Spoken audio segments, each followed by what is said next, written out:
परिचय। जब हम कमरे में चारों ओर नजर घुमाते हैं तो हम अधिकांश वस्तुओं को परावर्तित प्रकाश के अभिसारित यानी समानांतर प्रकाश किरणों को निकट लाना अथवा अपसरित यानी समानांतर प्रकाश किरणों को बिखेर देना इस क्रम में देखते हैं। अभिसरण और अपसरण की यह परिघटना गोलीय दर्पणों द्वारा होती है। वक्राकार पृष्ठ वाले दर्पण गोलीय दर्पण कहलाते हैं। उद्देश्य।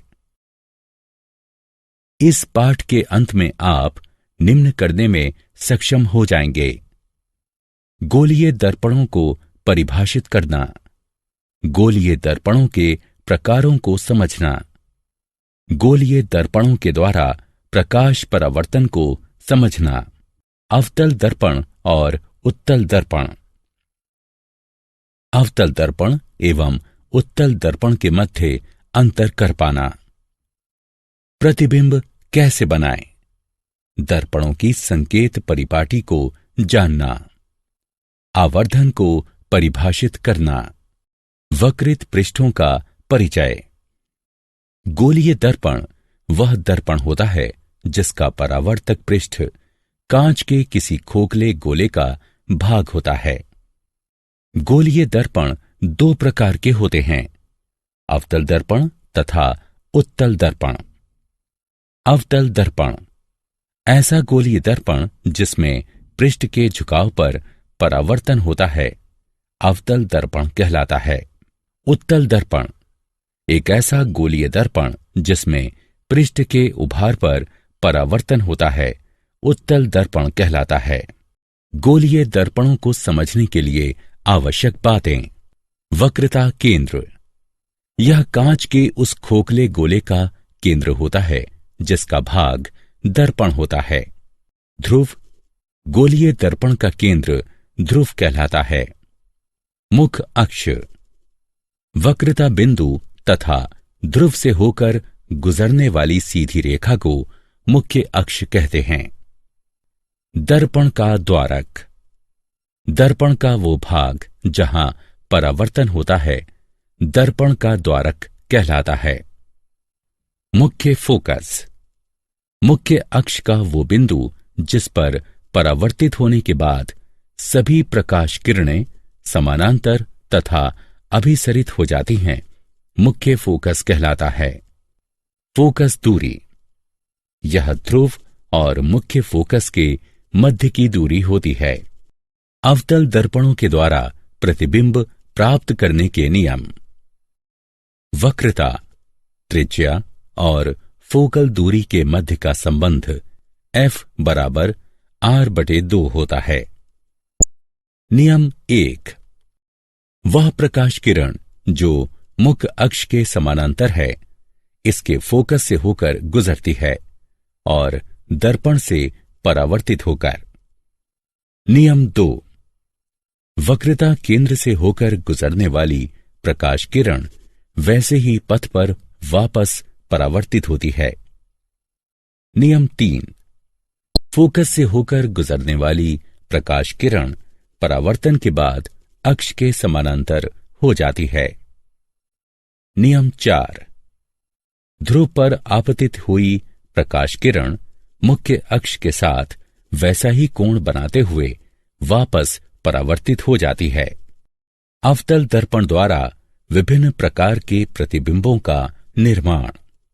जब बिंब ध्रुव P तथा फोकस यानी F के मध्य रखा गया हो, तब प्रतिबिंब बनता है दर्पण के पीछे, आभासी और सीधा, बिंब की अपेक्षा बड़ा यानी आवर्धित।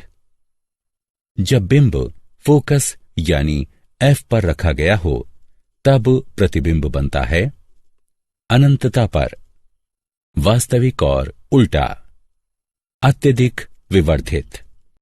अवतल दर्पण द्वारा विभिन्न प्रकार के प्रतिबिंबों का निर्माण। जब बिंब फोकस और वक्रता केंद्र के मध्य रखा गया हो, तब प्रतिबिंब बनता है वक्रता केंद्र से परे, वास्तविक और उल्टा। बिंब की अपेक्षा बड़ा। जब बिंब वक्रता केंद्र यानी सी पर रखा गया हो तब प्रतिबिंब बनता है वक्रता केंद्र यानी सी पर, वास्तविक और उल्टा उसी आकार का।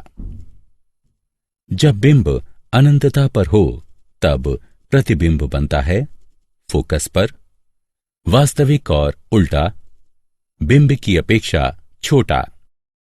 अवतल दर्पण के उपयोग। अवतल दर्पण का उपयोग किया जाता है टॉर्चों, वाहनों, हेडलाइटों और सर्च लाइटों में परावर्तक के तौर पर। चेहरे का बड़ा प्रतिबिंब देखने के लिए शेविंग दर्पण में। दंत चिकित्सकों द्वारा रोगी के दांतों का बड़ा प्रतिबिंब देखने के लिए उत्तल दर्पणों द्वारा बनाए गए प्रतिबिंब प्राप्त करने के नियम। नियम 1। किसी उत्तल दर्पण के मुख्य अक्ष की समांतर किरण दर्पण की ओर से आती हुई प्रतीत होती है। नियम 2। उत्तल दर्पण के वक्रता केंद्र की ओर जा रही किरण उसी पथ के द्वारा परावर्तित होती है। नियम 3। उत्तल दर्पण के फोकस की ओर जा रही किरण परावर्तन के बाद मुख्य अक्ष के समांतर हो जाती है। नियम 4। ध्रुव पर आपतित किरण मुख्य अक्ष के साथ उसी माप का कोण बनाते हुए वापस परावर्तित होती है। किसी प्रतिबिंब में निम्नलिखित विशेषताएं सदैव पाई जाती हैं। प्रतिबिंब दर्पण के पीछे बनता है। यह आभासी और सीधा होता है। यह बिंब की अपेक्षा छोटा होता है। अवतल दर्पण द्वारा विभिन्न प्रकार के प्रतिबिंबों का निर्माण। जब बिंब अनंतता पर हो तब प्रतिबिंब दर्पण के पीछे बनता है, आभासी और सीधा होता है, बिंब की अपेक्षा छोटा होता है। जब बिंब ध्रुव और अनंतता के मध्य किसी स्थान पर रखा गया हो तब प्रतिबिंब दर्पण के पीछे बनता है, आभासी और सीधा होता है, बिंब की अपेक्षा छोटा होता है। उत्तल दर्पण के उपयोग। उत्तल दर्पणों का प्रयोग वाहनों में पश्च दृश्य दर्पण के तौर पर पश्चभाग के यातायात को देखने के लिए किया जाता है। यह सदैव सीधा प्रतिबिंब निर्मित करता है। प्रतिबिंब का आकार छोटा होता है और इसीलिए हम पीछे चल रहे यातायात के विस्तृत क्षेत्र का दृश्य देख पाते हैं। दर्पण सूत्र और गणनाएं। प्रतिबिंब दूरी यानी v, बिंब दूरी यानी u और फोकल दूरी यानी f के मध्य का संबंध दर्पण सूत्र कहलाता है। 1/v जमा 1/u बराबर 1/f, जहां u दर्पण से बिंब की दूरी है, v दर्पण से प्रतिबिंब की दूरी है और f दर्पण की फोकल दूरी है। गोलीय दर्पणों के लिए संकेत परिपाटी। सभी दूरियां ध्रुव से मापी जाती हैं। आपतित प्रकाश की ही दिशा में मापी गई दूरियां धनात्मक मानी जाती हैं। आपतित प्रकाश की दिशा के विपरीत मापी गई दूरियां ऋणात्मक मानी जाती हैं। ऊर्ध्वगामी और लंबवत मापी गई दूरियां धनात्मक मानी जाती हैं। नीचे की ओर तथा लंबवत मापी गई दूरियां ऋणात्मक मानी जाती हैं। प्रकाश का अपवर्तन। जब प्रकाश किरणें एक माध्यम से दूसरे माध्यम में गमन करती हैं तो प्रकाश का वेग परिवर्तित होता है। इस प्रक्रिया में जब प्रकाश किरणें एक माध्यम से दूसरे माध्यम में एक कोण पर गुजरती हैं तो वे तिरछी हो जाती हैं। इस परिघटना को प्रकाश का अपवर्तन कहा जाता है। प्रकाश का अपवर्तन दो प्रकार से हो सकता है। विरल से सघन माध्यम। जब प्रकाश किरणें विरल से सघन माध्यम की ओर गमन करती हैं तो प्रकाश का वेग सघन माध्यम में घट जाता है। इसलिए प्रकाश किरणें अभिलंब की ओर तिरछी हो जाती हैं। सघन से विरल माध्यम। जब प्रकाश किरणें सघन से विरल माध्यम की ओर गमन करती हैं तो प्रकाश का वेग विरल माध्यम में बढ़ जाता है, इसलिए प्रकाश किरणें अभिलंब से दूर तिरछी हो जाती हैं। अपवर्तनांक। प्रकाश का वेग विभिन्न पदार्थों में भिन्न होता है, इसलिए विभिन्न पदार्थों में प्रकाश को तिरछा करने या अपवर्तित करने की विभिन्न क्षमताएं होती हैं। पदार्थ की इस मोड़ने की क्षमता को उस पदार्थ के अपवर्तनांक के रूप में जाना जाता है। एक माध्यम का अपवर्तनांक निर्वात में प्रकाश के वेग से दिए गए माध्यम में इसके वेग का अनुपात होता है। विरल माध्यम का अपवर्तनांक सघन माध्यम की तुलना में कम होता है। अपवर्तन के नियम। अपवर्तन के दो नियम हैं। प्रथम नियम, आपतित किरण, अपवर्तित किरण एवं आपतन बिंदु पर दो माध्यम को पृथक करने वाले तल का अभिलंब सभी एक ही तल पर स्थित होते हैं। द्वितीय नियम, निश्चित माध्यमों के युग्म के लिए आपतन कोण की ज्या तथा अपवर्तन कोण की ज्या का अनुपात स्थिर होता है। इस नियम को स्नेल के नियम के रूप में भी जाना जाता है। साइन आई बटा साइन आर बराबर म्यू, जहां म्यू स्थिरांक है जिसे अपवर्तनांक कहा जाता है। स्नेल का नियम उस समय लागू नहीं होता है जब किरण अभिलंब के समांतर आपतित होती है। आयताकार गिलास स्लैब से होकर अपवर्तन। अपवर्तनांक n वाले पदार्थ से बने एक आयताकार पारदर्शी स्लैब पर विचार कीजिए। मान लीजिए कि एक प्रकाश किरण PQ वायु से बिंदु Q पर प्रवेश करती है। ये किरण कांच स्लैब की ऊपरी सतह पर अपवर्तित होती है और स्लैब के भीतर QR के साथ जाती है। R बिंदु पर यह पुनः अपवर्तित हो जाती है और वायु में निकलती है। स्नेल के नियम से बिंदु Q पर n बराबर साइन आई बटा साइन आर, बिंदु R पर n बराबर साइन E बटा साइन R। समीकरण 1 और 2 से हमें प्राप्त होता है साइन आई बटा साइन आर बराबर साइन E बटा साइन R। ये देता है I बराबर E। इसलिए जब प्रकाश की किरण समानांतर पार्श्व वाले पारदर्शी स्लैब के माध्यम से गुजरती है तो निर्गत किरण आपतित किरण के समांतर होती है, लेकिन ये विस्थापित होती है। ये विस्थापन स्लैब की मोटाई के समानुपातिक होता है। गोलीय लेंसों से अपवर्तन। लेंस वक्रित दर्पणों के समान प्रतिबिंब निर्मित करते हैं, लेकिन वे ऐसे प्रकाश को अपवर्तित करके करते हैं। लेंसों का रूप या तो उत्तल या अवतल होता है। उत्तल लेंस मध्य में सर्वाधिक मोटे होते हैं।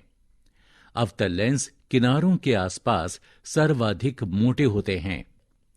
अधिकतर लेंस कांच के बने होते हैं और उनकी सतह गोलीय होती है। उत्तल लेंस के माध्यम से गुजरने वाली प्रकाश किरणें मुख्य अक्ष की ओर तिरछी हो जाती हैं, जबकि अवतल लेंस से गुजरने वाली प्रकाश किरणें मुख्य अक्ष से दूर तिरछी हो जाती हैं। उत्तल लेंस के माध्यम से गुजरने वाली किरणें बिंदु F पर अभिसरित होती हैं। अवतल लेंस से गुजरने वाली किरणें अपसरित होती हैं, जैसे कि वे बिंदु F से बाहर की ओर गमन कर रही हों।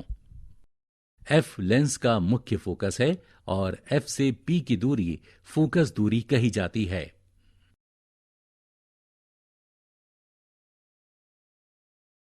गोलीय लेंस के लिए किरण आरेख बनाने के नियम। नियम 1, लेंस के प्रकाशिक केंद्र O के माध्यम से गुजरने वाली प्रकाश किरण लेंस के माध्यम से बिना किसी विचलन के निर्गत होती है। नियम 2, मुख्य अक्ष के समांतर प्रकाश की किरण लेंस से निर्गत होने के बाद F से होकर गुजरती है। नियम 3, F डैश से होकर गुजरने वाली प्रकाश किरण लेंस से निर्गत होते समय मुख्य अक्ष के समांतर होती है।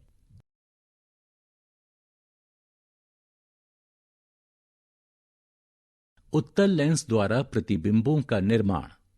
जब वस्तु को अनंत पर रखा जाता है और किरणें मुख्य अक्ष के समांतर होती हैं, तब प्रतिबिंब दूसरी ओर मुख्य फोकस पर बनता है। प्रतिबिंब की प्रकृति वास्तविक, उल्टी एवं छोटी होती है। जब वस्तु को अनंत पर रखा जाता है और किरणें मुख्य अक्ष के समांतर नहीं होती हैं, तब वस्तु के सापेक्ष लेंस के विपरीत पक्ष पर फोकस तल पर प्रतिबिंब बनता है। प्रतिबिंब की प्रकृति वास्तविक, उल्टी और अत्यधिक छोटी होती है। जब वस्तु को 2F से दूर रखा जाता है, तब प्रतिबिंब विपरीत पक्ष पर F एवं 2F के बीच बनता है। प्रतिबिंब की प्रकृति वास्तविक, उल्टी और छोटी होती है। जब वस्तु को 2F पर रखा जाता है, तब प्रतिबिंब विपरीत पक्ष पर 2F ही बनता है। प्रतिबिंब की प्रकृति वास्तविक, उल्टी और समान माप की होती है। जब वस्तु को 2F एवं F के बीच रखा जाता है, तब प्रतिबिंब विपरीत पक्ष पर 2F से दूर बनता है। प्रतिबिंब की प्रकृति वास्तविक, उल्टी और विवर्धित होती है। जब वस्तु को F पर रखा जाता है, तो प्रतिबिंब अनंत पर बनता है।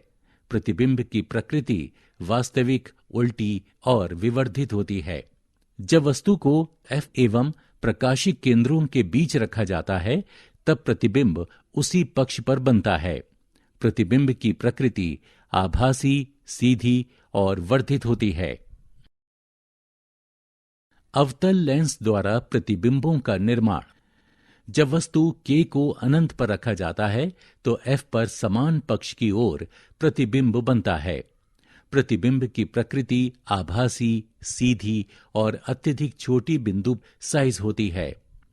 जब वस्तु को किसी दूरी पर रखा जाता है, तो प्रतिबिंब समान पक्ष पर प्रकाशिक केंद्र एवं F के बीच बनता है।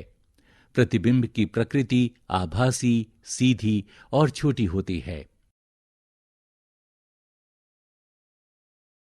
गोलीय लेंसों के लिए चिन्ह परिपाटी। चिन्ह परिपाटी नियम निम्नलिखित प्रकार से हैं। नियम 1, सभी दूरियों का मापन प्रकाशिक केंद्र से किया जाता है। नियम 2, आपतित प्रकाश की दिशा में मापी गई दूरी धनात्मक होती है और आपतित प्रकाश की दिशा के विपरीत मापी गई दूरी ऋणात्मक होती है। नियम 3, मुख्य अक्ष से ऊपर मापी गई दूरियां धनात्मक एवं मुख्य अक्ष से नीचे मापी गई दूरियां ऋणात्मक होती हैं। नियम 4, चिन्ह परिपाटी के अनुसार उत्तल लेंस की फोकस दूरी धनात्मक होती है और अवतल लेंस की फोकस दूरी ऋणात्मक होती है।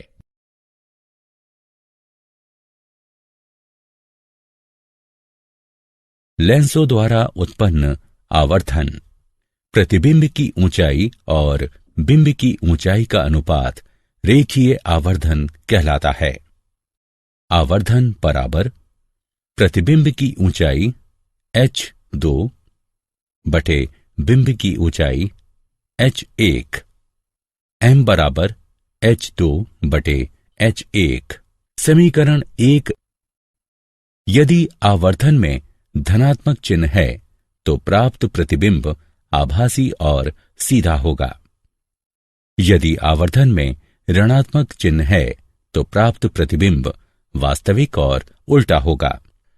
रेखीय आवर्धन प्रतिबिंब दूरी और बिंब दूरी के अनुपात के बराबर होता है।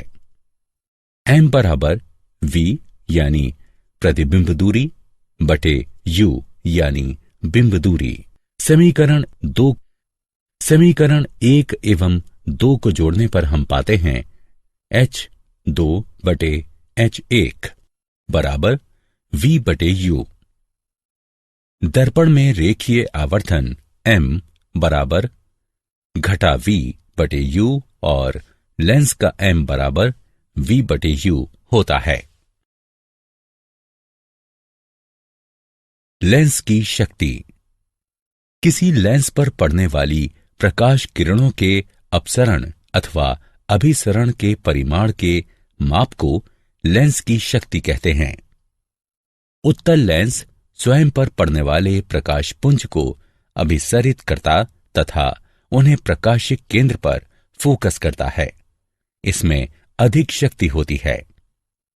अवतल लेंस स्वयं पर पड़ने वाले प्रकाश पुंज को अपसरित करता है और इसे कम शक्तिशाली बनाता है। लेंस की शक्ति। लेंस की शक्ति को उसकी फोकल दूरी के व्युत्क्रम के रूप में मीटर में परिभाषित किया जाता है। लेंस की शक्ति बराबर 1/फोकल दूरी। आवश्यक बिंदु। उत्तल लेंस की शक्ति धनात्मक होती है। अवतल लेंस की शक्ति ऋणात्मक होती है। लेंसों के संयोजन की शक्ति। यदि कुछ लेंस निकट संपर्क में रखे जाते हैं तो लेंसों के संयोजन की शक्ति लेंसों की निजी शक्ति के बीजगणितीय योग के बराबर होती है। P बराबर P1 जमा P2। किसी लेंस की शक्ति की SI इकाई डायोप्टर होती है। इसे D अक्षर द्वारा व्यक्त किया जाता है। क्या आप जानते हैं प्रकाश अपने पथ में बिंबों पर भौतिक बल लगाता है। प्रकाश बल प्रकाश पुंज की शक्ति को प्रकाश की गति c से विभाजित करने पर प्राप्त होता है। ऋग्वेद में लिखा है कि प्रकाश 3 प्राथमिक रंगों पर आधारित होता है। तीनों रंगों के मिश्रण से ही दृष्टि के सभी बिंब बनते हैं। सारांश। आइए हमने जो कुछ सीखा है उसे संक्षेप में दोहराएं। अवतल दर्पण में परावर्तन पृष्ठ के झुकाव में होता है। उत्तल दर्पण में परावर्तन उभरे हुए पृष्ठ से होता है। किसी गोलीय दर्पण की वक्रता त्रिज्या कांच के खोखले गोले की त्रिज्या होती है और दर्पण उसका एक भाग होता है। उत्तल दर्पण का फोकस दर्पण के पीछे स्थित होता है। प्रतिबिंब उस बिंदु पर बनता है जिस पर कम से कम 2 परावर्तित किरणें एक दूसरे को परस्पर काटती हैं। वास्तविक प्रतिबिंब सदैव उल्टा होता है और आभासी प्रतिबिंब सदैव सीधा होता है।